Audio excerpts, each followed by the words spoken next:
வணக்கம். இலங்கை செய்திகளுடன் நான் நிரோஷன். விரிவான செய்திகளுக்கு முன் தலைப்புச் செய்திகள். அனுருகுமார திசாநாயக்க தலைமையிலான தேசிய மக்கள் சக்தி பாரிய வெற்றியை பெற்றுள்ளதுடன் தனிக்கட்சியாக 3 பெரும்பான்மையினையும் பெற்றுக்கொண்டது. தேர்தல் முடிவுகளுக்கு அமைய கடந்த நாடாளுமன்றத்தை பிரதிநிதித்துவப்படுத்திய பெரும்பான்மையான உறுப்பினர்கள் தோற்கடிப்பு. நாடாளுமன்ற தேர்தலில் தேசிய மக்கள் சக்தி சார்பில் 2 மலையக பெண்கள் உள்ளிட்ட 12 பெண் நாடாளுமன்ற உறுப்பினர்கள் தெரிவு.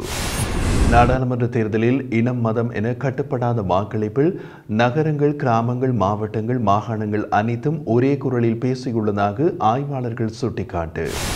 தொடர்வது விரிவான செய்திகள். இலங்கை வரலாற்றில் ஜனாதிபதி அனுருகுமார திசாநாயக்க தலைமையிலான தேசிய மக்கள் சக்தி கட்சி பாரிய வெற்றியினை பெற்றுள்ளது மட்டுமல்லாமல் நாடாளுமன்ற தேர்தலில் தனிக்கட்சியாக 3 பெரும்பான்மையை தேசிய மக்கள் சக்தி பெற்றுள்ளது. அதன் அடிப்படையில் இந்த வெற்றியின் மூலம் நாடாளுமன்றத்தின் முன்வைக்கும் எந்தவொரு பிரேரணை மற்றும் சட்டங்களையும் வேறு கட்சிகளின் ஆதரவின்றி நிறைவேற்ற வாய்ப்பு கிடைத்துள்ளது.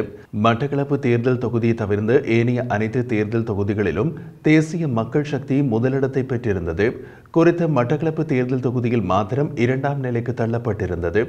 அதன்படி தேசிய மக்கள் சக்தி 68,63,186 வாக்குகளை பெற்றுள்ளதுடன் தேசிய பட்டியல் ஊடாக 18 ஆசனங்களை உள்ளடக்கி 159 ஆசனங்களை கைப்பற்றியுள்ளது.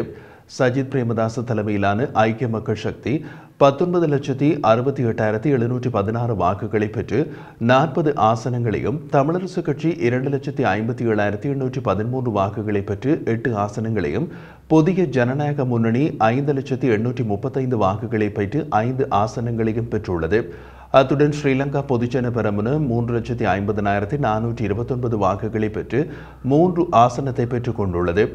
ஏனைய கட்சிகளில் சர்வஜன அதிகாரம் 1,78,006 வாக்குகளுடன் 1 ஆசனத்தையும், ஸ்ரீலங்கா முஸ்லிம் காங்கிரஸ் 87,038 வாக்குகளோடு 3 ஆசனத்தையும், ஐக்கிய தேசிய கட்சி 66,234 வாக்குகளுடன் 1 ஆசனத்தையும், ஜனநாயக தமிழ் தேசிய கூட்டணி 65,382 வாக்குகளோடு 1 ஆசனத்தையும், அகில இலங்கை தமிழ் காங்கிரஸ் 33,911 வாக்குகளோடு 1 ஆசனத்தையும், வைத்தியர் அர்ஜுனா ராமநாதன் தலைமையிலான சுயேட்சை குழு 27,855 வாக்குகளோடு 1 ஆசனத்தையும், ஸ்ரீலங்கா தொழிலாளர் கட்சி 17,710 வாக்குகளோடு 1 ஆசனத்தையும் பெற்றுள்ளமை குறிப்பிடத்தக்கது.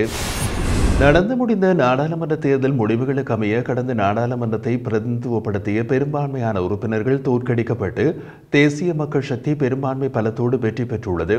முன்னாள் அமைச்சர் திலும் அமனுகம, முன்னாள் அமைச்சர் ஜான்ஸ்டன் பெர்னாண்டோ, முன்னாள் நாடாளுமன்ற உறுப்பினர்களான உதய கமன்பிர, நிமால் லாங்சா, பிரசன்ன ரணவீர, அஜித் ராஜபக்ச, அரந்திக பெர்னாண்டோ, ஜானக வகும்பர, பிரேமலால் ஜெயசேகர் ஆகியோர் படுதோல்வியடைந்துள்ளனர். அத்துடன் முன்னாள் அமைச்சர்களான நிமால் ஸ்ரீபால டி சில்வா, ஹரீன் பெர்னாண்டோ, ரஞ்சித் சியம்பலாப்பட்டிய, சன்ன ஜெயசுமன, பவித்ரா வன்னியாராஜி, சாகல ரத்நாயக் ஆகியோரும் தோல்வியடைந்துள்ள நிலையில் ஐக்கிய ஜனநாயக குரல் கட்சியின் சார்பில் போட்டியிட்ட முன்னாள் நாடாளுமன்ற உறுப்பினர் ரஞ்சன் ராமநாயக்கவும் தோல்வியடைந்துள்ளார்.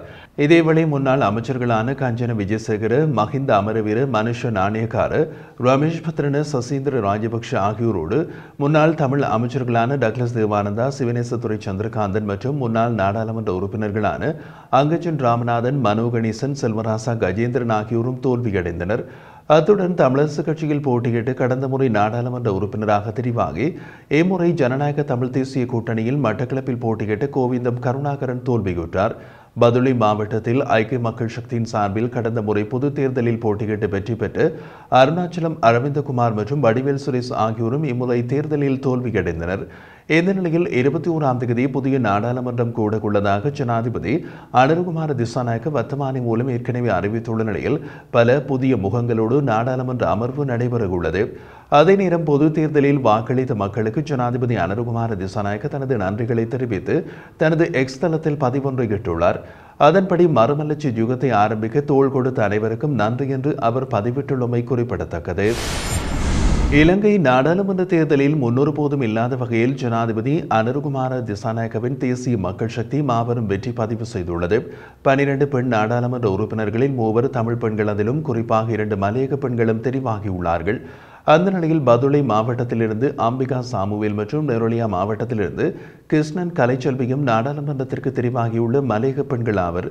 இந்த நிலையில் இலங்கை வரலாற்றில் 12 பெண்கள் நாடாளுமன்ற உறுப்பினர்களாக தெரிவு செய்யப்பட்டுள்ளமை பெரும் திருப்பு முனையாக உள்ளது. அதிலும் மலையக பெண்கள் நாடாளுமன்றம் செல்வது இதுவே முதல் முறை என்பதும் குறிப்பிடத்தக்கது. பாராளுமன்ற தேர்தலில் யாழ் கிளிநொச்சி மாவட்ட தேர்தல் தொகுதியில் சுமந்திரன் தோல்வியடைந்து தமது பிரதிநிதித்துவத்தை இழந்துள்ளார். இந்த சூழ்நிலையில் அவர் தேசிய பட்டியலூடாக நாடாளுமன்றம் செல்வதற்கான வாய்ப்பு அதிக அளவில் இல்லை என்று அரசியல் அவதானிகள் தெரிவிக்கின்றனர். முன்னதாக இடம்பெற்ற நேர்காணல் ஒன்றில் மக்கள் தன்னை நிராகரித்தால் இனி வரும் காலங்களில் தேசிய பட்டியலூடாக நாடாளுமன்றம் செல்ல மாட்டேன் என்று ஜனாதிபதி சட்டத்தரணி எம் ஏ சுமந்திரன் குறிப்பிட்டிருந்தார். இந்த நிலையில் இலங்கை தமிழரசு கட்சியின் பாராளுமன்ற உறுப்பினர்களான ஸ்ரீதரன், ரவிகரன், ரா சாணக்கியன், ஸ்ரீநேசன், ஸ்ரீநாத், கோடீஸ்வரன், குகதாசன் ஆகியோர் தெரிவாகியுள்ளனர். இதேவேளை யாழ் மாவட்டத்தின் விருப்பு வாக்கு முடிவுகளின்படி தேசிய மக்கள் சக்தி சார்பாக கருணாநாதன் இளங்குமரன் 32,102 வாக்குகளோடும், சண்முகநாதன் ஸ்ரீ பவானந்தராஜா 20,430 வாக்குகளோடும், ஜெயச்சந்திரமூர்த்தி ரஜீவன் 17,579 வாக்குகளோடும், இலங்கை தமிழரசு கட்சி சார்பாக சிவஞானம் ஸ்ரீதரன் 32,833 வாக்குகளோடும், அகில இலங்கை தமிழ் காங்கிரஸ் சார்பாக கஜேந்திரகுமார் பொன்னம்பலம் 15,135 வாக்குகளோடும், சுயேட்சை குழு 17 சார்பாக வைத்தியர் ராமநாதன் அர்ஜுனா 20,487 வாக்குகளோடும் வெற்றி பெற்றுள்ளார்கள். அதே நேரம் வன்னி மாவட்டத்தில் வெற்றி பெற்றவர்களின் விருப்பு வாக்குகளின் அடிப்படையில் தேசிய மக்கள் சக்தி சார்பாக செல்வத்தம்பி திலகநாதன் 10,652 வாக்குகளையும், மயில் வாகனம் ஜெகதீஸ்வரன் 9,280 வாக்குகளையும், ஐக்கிய மக்கள் சக்தி சார்பில் ரிஷாட் பதூதீன் 21,018 வாக்குகளையும், இலங்கை தொழிலாளர் கட்சி சார்பாக காதர் மஸ்தான் 13,511 வாக்குகளையும், தமிழரசு கட்சி சார்பில் துரைராசா ரவிகரன் 11,215 வாக்குகளையும், ஜனநாயக தமிழ் தேசிய கூட்டமைப்பு சார்பில் செல்வம் அடைக்கலநாதன் 5,695 வாக்குகளையும் பெற்று பாராளுமன்றத்திற்கு தெரிவாகியுள்ளனர். 2024 நாடாளுமன்ற தேர்தல் வாக்களிப்பை இனம், மதம் என வாக்காளரை சிறையில் அடைத்த எல்லைக்குள் கட்டுப்படுத்தாத வாக்களிப்பு என்று தெரிவிக்கப்படுகிறது. குறிப்பாக நகரங்கள், கிராமங்கள், மாவட்டங்கள், மாகாணங்கள் அனைத்தும் ஒரே குரலில் பேசிக்கொண்டன என்று ஆய்வாளர்கள் தெரிவிக்கின்றனர். கடந்த 2019 அப்போதைய அரசாங்கத்தின் வெற்றி மிகப்பெரியது என்று பாராட்டப்பட்டது. எனினும் அந்த வெற்றியில், அதாவது மக்கள் வாக்களித்த விடயத்தில் ஒரு முக்கியமான விடயம் இருந்தது. வடக்கு, கிழக்கு, மலையகம் தொடர்ந்து அரசாங்கத்திற்கு எதிராக வாக்களித்ததன் மூலம் அவர்கள் தென்பகுதி தலைமைத்துவத்தை நம்பவில்லை என்பதை மீண்டும் வெளிப்படுத்தியிருந்தனர். ஆனால் 2024 தேர்தல் முடிவு மகத்தானது மாத்திரமில்லை, இது ஒரு சுனாமி போன்றது என்றும், மேலும் வாக்களிப்பு இடம்பெற்ற விதம்தான் இதற்கு மகுடம் போல காணப்படுகிறது என்றும் கூறப்படுகிறது. இனம், மதம் என வாக்காளரை சிறையில் அடைத்த எல்லைக்குள் கட்டுப்படாத வாக்களிப்பாக இது பதிவாகியுள்ளதோடு, நகரங்கள், கிராமங்கள், மாவட்டங்கள், மாகாணங்கள் அனைத்தும் ஒரே குரலில் பேசியுள்ள நிலையில் இது இயற்கையாகவே நாட்டிற்கு சிறந்த விடயம். இலங்கை அதன் அரசியல் அத்தியாயத்தில் ஒரு புதிய பக்கத்திற்குள் நுழைவதோடு உறுதியளிக்கப்பட்ட மாற்றத்திற்காக காத்திருக்கிறது என்றும் ஆய்வாளர்கள் சுட்டிக்காட்டுகின்றனர். நாடாளுமன்ற தேர்தலுக்கு முன்னதாக பிரச்சாரம் செய்வதற்கு போதிய நேரம் கிடைக்கவில்லை என வேட்பாளர் ரஞ்சன் ராமநாயக்க தெரிவித்தார். கொழும்பு ஊடகம் ஒன்றிடம் கருத்து வெளியிட்ட போது அவர் இவ்வாறான ஒரு கருத்தினை முன்வைத்துள்ளார். அவர் மேலும் தெரிவிக்கையில், கடந்த அக்டோபர் 9, 2024 அன்று எங்கள் கட்சியினை உருவாக்கி 22 நாட்கள் மட்டுமே பிரச்சாரம் செய்தோம். இந்த நிலையில் தனக்கும் தனது கட்சியாகிய ஐக்கிய ஜனநாயக குரலுக்கும் போதிய நேரம் கிடைக்கவில்லை என்று தெரிவித்திருந்தார். ஒரு பயனுள்ள பிரச்சாரத்தை மேற்கொள்ள எங்களுக்கு அதிக நேரம் இல்லை என்று குறிப்பிட்ட அவர், எனது குரலை கேட்க எனது மக்கள் கற்க வேண்டும் என்றார்.